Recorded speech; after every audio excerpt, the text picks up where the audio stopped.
The mental idol of God. If you believe there's God elsewhere,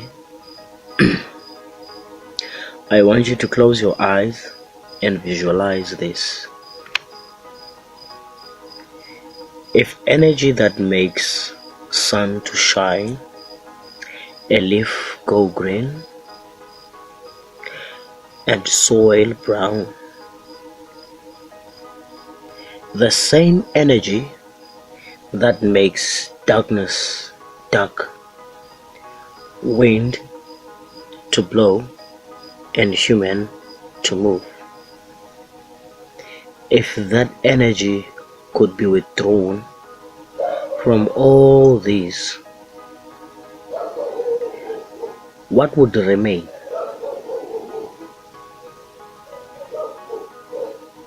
What do you see in your mind? Probably you see darkness, isn't it? Withdraw the energy that sustains the earth and all physical forms. You are left with nothing. The void, isn't it? If there's God elsewhere or somewhere, there must be energy in Him. Withdraw it. It is the energy that sustains, and that energy is life. I can hear you saying, by doing so, we will be destroying God. And God cannot be destroyed. God is, was, and will ever be.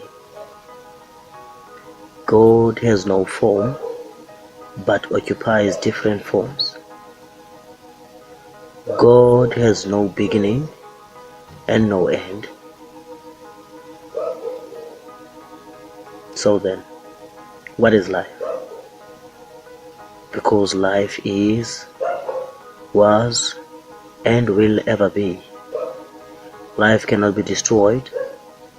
Life has no form, but occupies different forms. Life has no beginning and no end.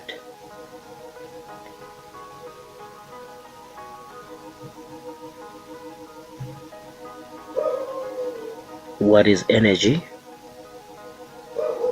Energy is, was, and will forever be. Energy cannot be destroyed. Energy has no form, but occupies different forms. Energy has no beginning and no end. What is space? Space is, space was, space will forever be. Space has no form, but occupies different forms.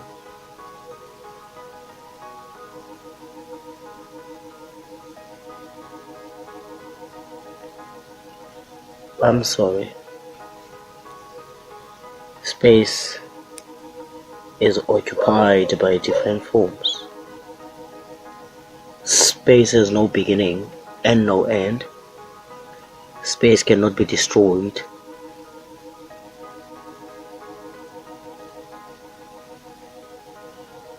Therefore, the difference between these definitions is terminology. Just as I would not be surprised if a fish can say, I am in the water, the difference between water and land is terminology, according to my philosophy. Fish can breathe in water and cannot breathe on land, just as we can breathe on land and cannot breathe in water.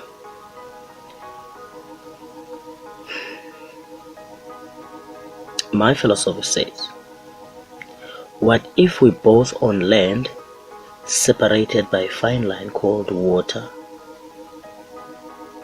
Because beneath this line there's land.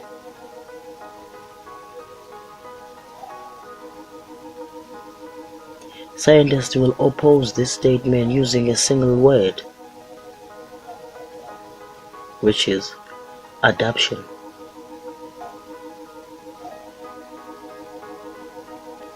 Therefore, in this case of God, energy, life, and space, there's adaptation of 10. Otherwise, God is nothing until there's something. If so, then God is nothing.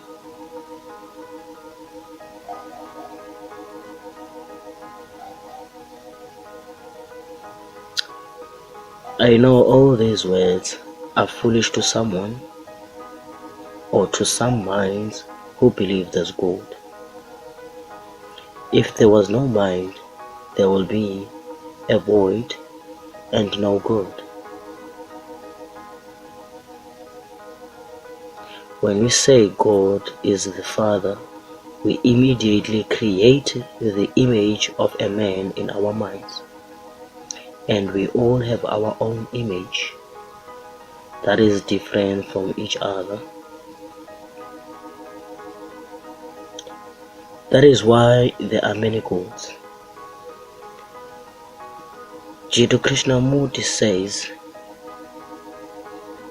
he was told there are more than 3,000 of gods in India.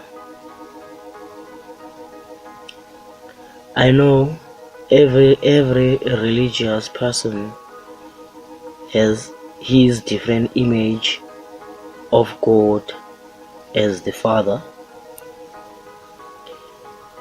If they don't have a mental image, then God is nothing.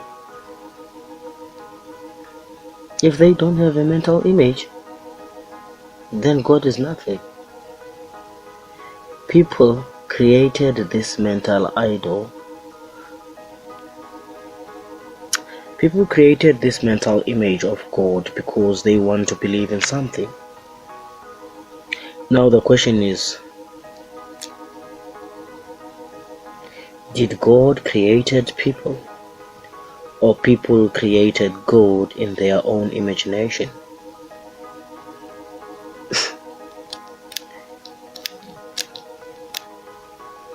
The answer lies in the image of God you hold in your mind.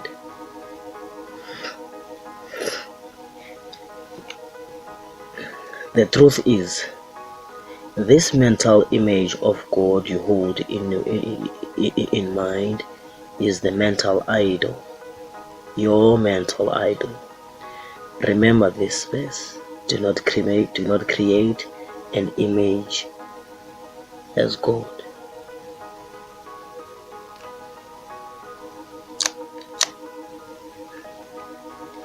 Let us reason together. The foundation of all forms is a void. In the beginning there was a void. Out of this void came something, and this void is life, and that is I am,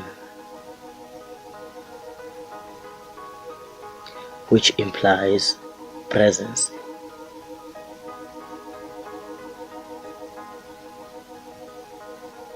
And this presence is personified as the Father figure of all creation. This is the God who has no image.